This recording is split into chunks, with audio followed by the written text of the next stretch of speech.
লাইনে সাবিকুন নাহার সরাসরি লাইভে টক শোতে যে কথাগুলো বললেন, তো চলুন নতুন তথ্য কিছু শুনে আছি, তারপরে বাকি কথা বলবো ইনশাআল্লাহ। আমি দ্বিতীয় পক্ষ বা আমি দ্বিতীয় স্ত্রী, তার প্রথম পক্ষ উপরে আমি আসছি, তার সঙ্গে আমিও এটাই ডিজার্ভ করি। আমি যখন তাকে তার জন্য রাস্তায় নেমে খুঁজেছিলাম তাকে গলিতে গলিতে, সেটাও আমার আবেগ ছিল না? এখনো আমি যা করছি তা আমার একটা শব্দ আবেগের না। আমি প্রতিটা বিষয় বুঝে শুনে দৃঢ়ভাবে আমি সিদ্ধান্ত নিয়ে দেন আমি করে।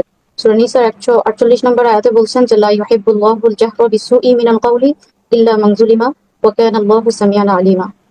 এই আয়াতের মধ্যে আল্লাহ রাব্বুল আলামিন বলছে যে নিশ্চয়ই কোনো খারাপ কাজের প্রকাশ করা এটা আল্লাহ রাব্বুল আলামিন কখনোই পছন্দ করেন না, কিন্তু যার উপরে জুলুম করা হয়েছে সে ব্যতীত। তার মানে বোঝানো হচ্ছে এটা সে করতে পারে।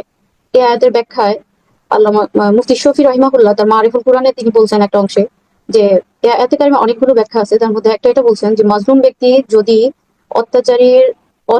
অত্যাচারের কাহিনীগুলো মানুষের কাছে প্রকাশ করে তবে তা শেকায়াত এবং হারাম বা হারাম গীবতের অন্তর্ভুক্ত হবে না। এটা মাজলুম ব্যক্তি যদি শেকায়াত প্রকাশ্যে করে, এটা হারাম গীবতের অন্তর্ভুক্ত হবে না।